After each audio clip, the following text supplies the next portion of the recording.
Lepaskan aku! Perempuan tu dah jerit banyak kali dah, tapi lelaki tu still tak nak dengar. Perempuan tu apa lagi? Dia terus potong benda tu dengan pisau. Dan tiba-tiba lelaki tu muntah darah. Sampailah badan lelaki tu jadi kempis. Uish, apa benda ni siap?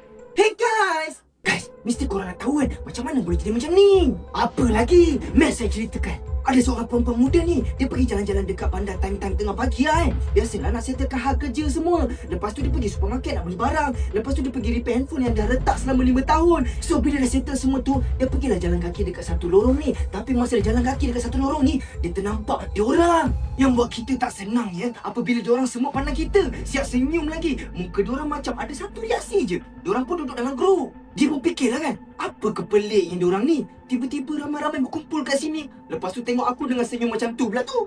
Tiba-tiba kan, grup tadi tu semua bergerak ke perempuan tu. Tapi diorang bergerak semua synchronize. Semua bergerak macam juara kawat masa sekolah. Perempuan tu apa lagi? Takut lah kan. Dia cakap lah, apa hal diorang ni? Tak siuman ke apa kan? Tiba-tiba bergerak macam ni kat aku. Baik aku gerak dulu. So perempuan tu jalan kaki macam biasa. Dia tak lari. Sebab apa? Kalau dia lari, nanti diorang tahulah yang perempuan tu tengah takut. Lagi naya. Tapi kan, apa yang dia perasan, dia tengok kat grup tu, semua bergerak stil sama. Dan semua senyum sama. Macam ada yang tak kena dengan diorang ni.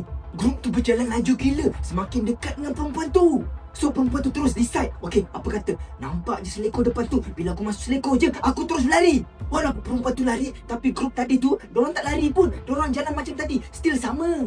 So perempuan tu nak dekat sampai rumah dia dah. And bila dia dah sampai rumah dia je, dia terus tutup pintu and lock pintu. Tapi sebenarnya, dia masih tak tenang lagi. Perempuan ni rasa nervous sangat sampai dia pergi kat dapur dan dia pergi ambil pisau.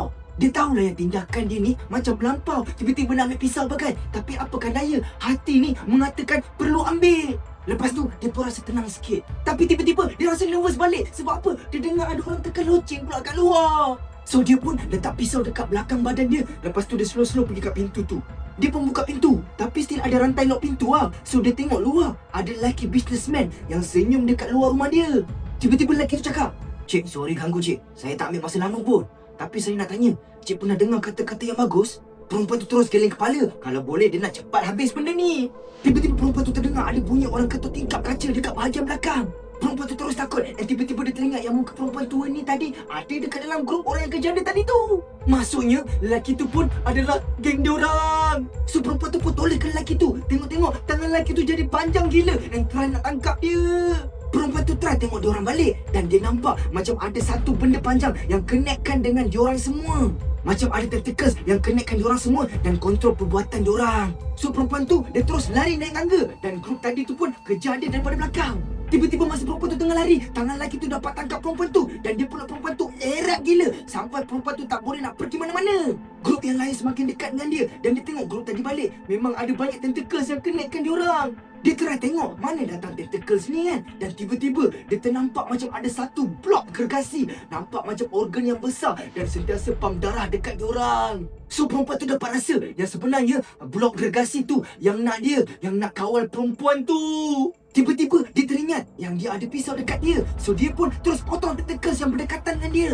Bila dia potong tentacles tu je, lelaki tadi terus lepaskan perempuan tu. Dan tentacles tadi tu banyak keluar darah. Tapi darah warna coklat. And lelaki tadi tu pun tiba-tiba nampak macam dia sesak nafas yang teruk. Macam nak kena tarik nyawa dah. Dan ada banyak keluar darah daripada mata dan mulut lelaki tu. Semua darah pun warna coklat. Bukan dekat muka je, sampai dekat seluar pun nampak ada banyak darah yang keluar. Lelaki tu muntah non-stop sampai nampak badan dia semakin mengecut. Dan akhirnya dalam badan lelaki tu sampai dah tak ada apa-apa and terus kempis. Perempuan tu seram lah kan. Ini first time dia nampak benda macam ni. Dia dah seram tu, apa lagi dia terus lari lah kan. Masalahnya grup tadi still kejar dia.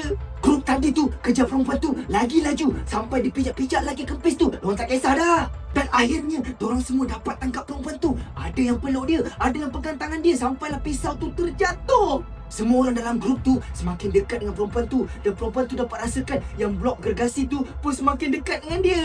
Satu tentacles terus nak masuk dekat belakang baju perempuan tu. Dan tentacles tu terus connect dengan badan perempuan tu. Dan apa yang blok gergasi tu buat? Dia ambil semua darah dan organ perempuan tu dan gantikan dengan darah coklat. Dan perempuan ni akan jadi macam lelaki yang kapek tadi. Dan bila dah selesai connection tu, muka perempuan tu terus berubah dan senyum macam grup-grup yang lain. Senyum sinis. Perempuan tu dah tak jadi diri dia dah. Dia dah ganti ke tempat lelaki tadi tu. Dia dah dikawal oleh blok gergasi. So, apa pendapat korang? Korang rasa kan blok gergasi ni makhluk SCP jenis apa